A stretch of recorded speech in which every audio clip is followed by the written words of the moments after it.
नमस्ते दोस्तों। Nifty analysis की आज की वीडियो में आपका स्वागत है।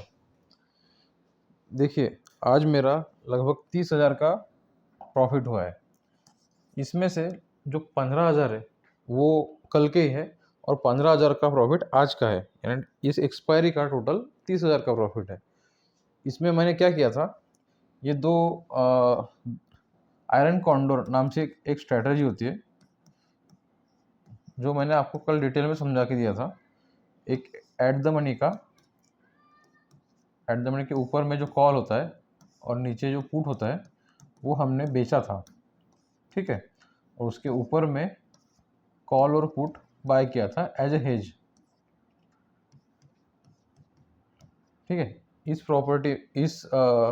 वजह से अपने को अच्छा फायदा हुआ है क्योंकि मार्केट एक रेंज में रहा है। नीचे की रेंज थी 24,650 और ऊपर की रेंज थी 25,100। इस रेंज में मार्केट था, इसलिए अपने को अच्छा फायदा हुआ। तो आज देखेंगे कि आज मैंने कौन सा ट्रेड लिया है और किस वजह से वो ट्रेड लिया है, ठीक है। चार्ट पे देखते हैं।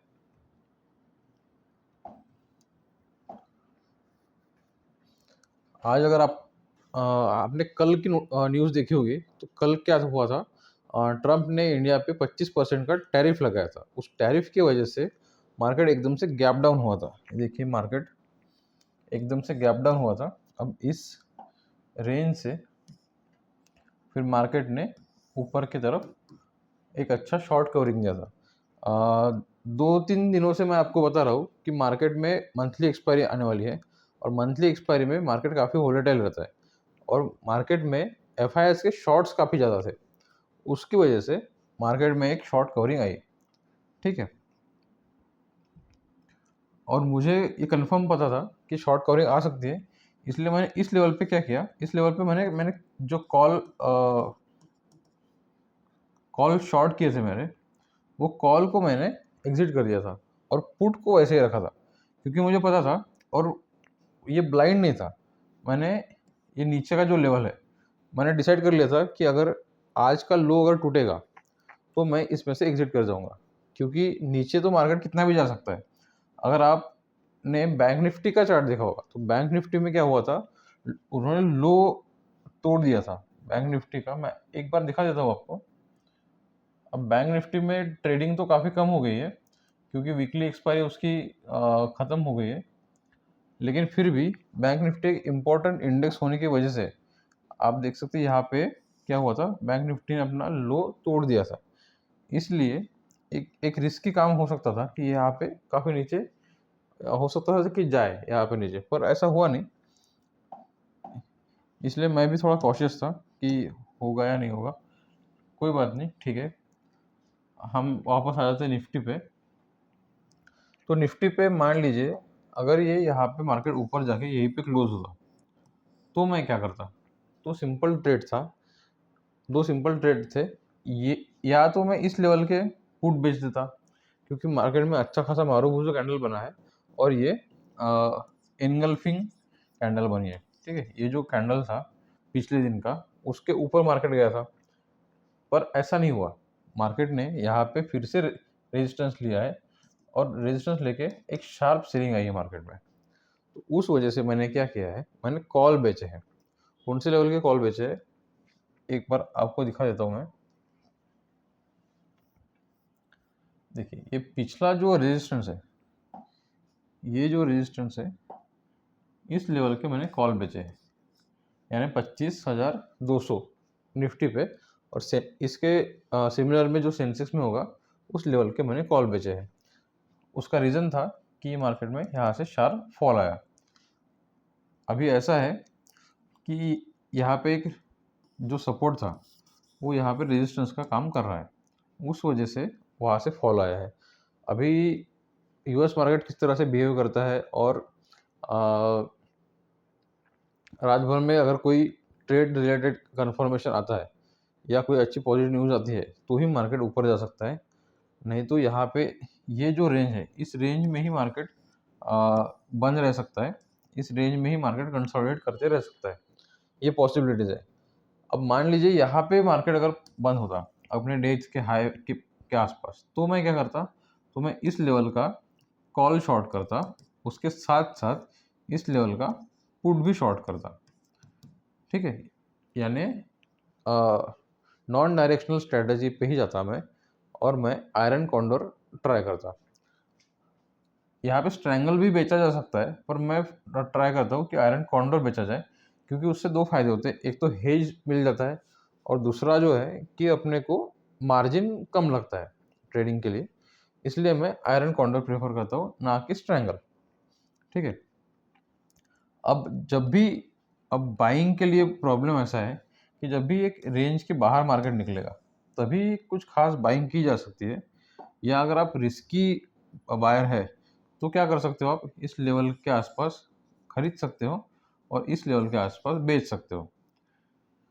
यहाँ पे और एक मेन प्रॉब्लम है, ये जो लेवल है ये और ये लेवल, यहाँ पे एक गैप है।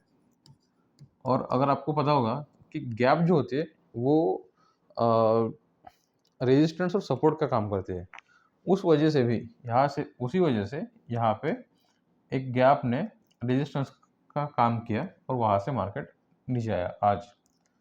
अब मुझे तो लगता है कि यहाँ पे कंसोलिडेट करना चाहिए और उसके बाद नीचे आना चाहिए, क्योंकि कैसा है, मार्केट काफ़ी दिनों से एक डिस्ट्रीब्यूटर पैटर्न में चल रहा है, डिस्ट्रीब्यूशन हो रहा है, ऐसा ऐसा मुझे लग रहा है, और उसका नतीजा मार्केट नीचे आने में हो सकता है। देखिए, नुकसान तो सबको ही है मार्केट नीचे आता है तो, पर मार्केट का बिहेवियर ही ऐसा है, तो उसका कोई सोल्यूशन नहीं है। जब तक अगर कोई बायर है और पोजिशनल बायर है, तो उन्होंने एक गैप का ऊपर मार्केट जाने का वेट करना चाहिए। और अगर पोजिशनल सेलर है, मतलब पोजिशनल बायर है पर पुट साइड में खेलना चाहता है, तो इसके नीचे आने का वेट करना चाहिए। ठीक है, और अगर कोई इंट्राडे वाला है, इंट्राडे वाले को तो ये जो रिवर्सल स्ट्रेटेजी है, रिवर्सल में ही प्ले करने से फ़ायदा होगा। यहाँ पे आके कॉल बाय कर सकते हैं और यहाँ पे सेल कर सकते हैं, जब तक आपका रेंज नहीं टूटेगा तब तक। तो एक बार मैं ओपन इंटरेस्ट का डेटा दिखा देता हूँ आपको। आज एक्सपायरी होने की वजह से, और वो भी मंथली एक्सपायरी होने की वजह से, ओपन इंटरेस्ट का ज़्यादा डेटा फॉर्म नहीं हुआ होगा। एक बार हम देख लेते हैं। देखिए, ये एक्सपायरी जो है ये आज की एक्सपायरी है। ठीक है, इसके लिए अपने को एक्सपायरी का चेंज करना पड़ेगा। यहाँ पे देख लेते हैं, ये जो देखिए, ये आज की एक्सपायरी का डेट है, ये अपने को चेंज करके हम अगली एक्सपायरी पे चलते हैं, उसमें देखते हैं क्या होगा।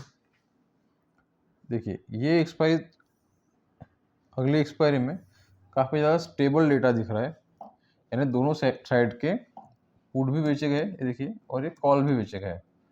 तो दोनों साइड में स्टेबल ही चल रहा है, कुछ खास वन डायरेक्शनल दिख नहीं रहा है मार्केट में।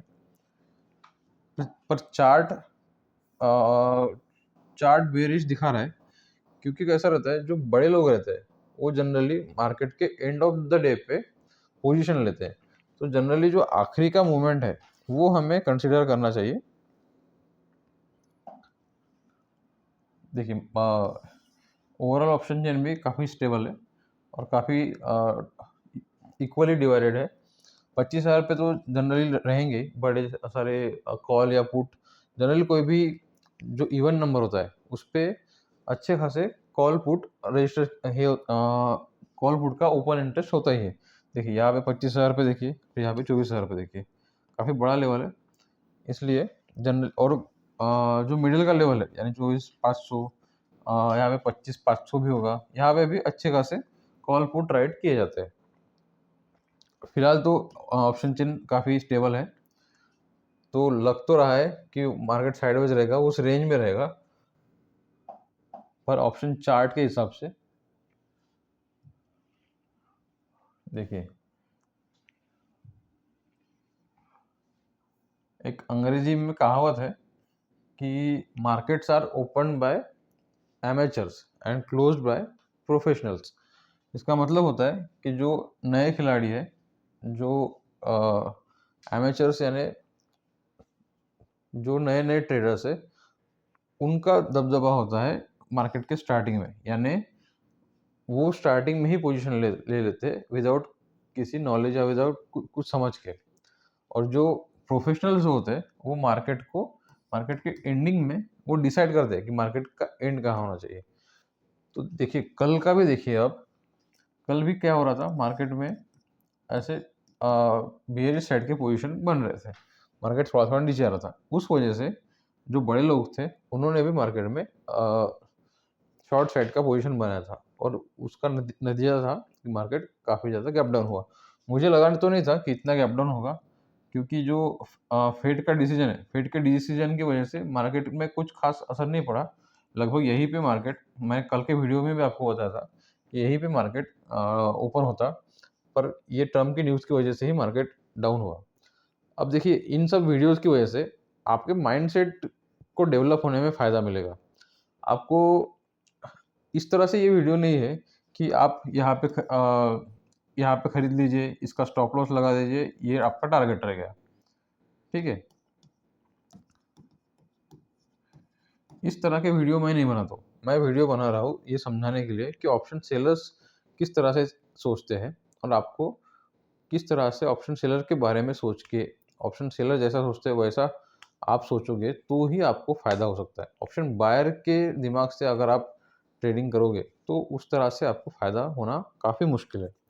ये समझाने के लिए ही ये सब मैं वीडियोज़ बना रहा हूँ। ठीक है? आप आपने वीडियो देखा उसके लिए धन्यवाद।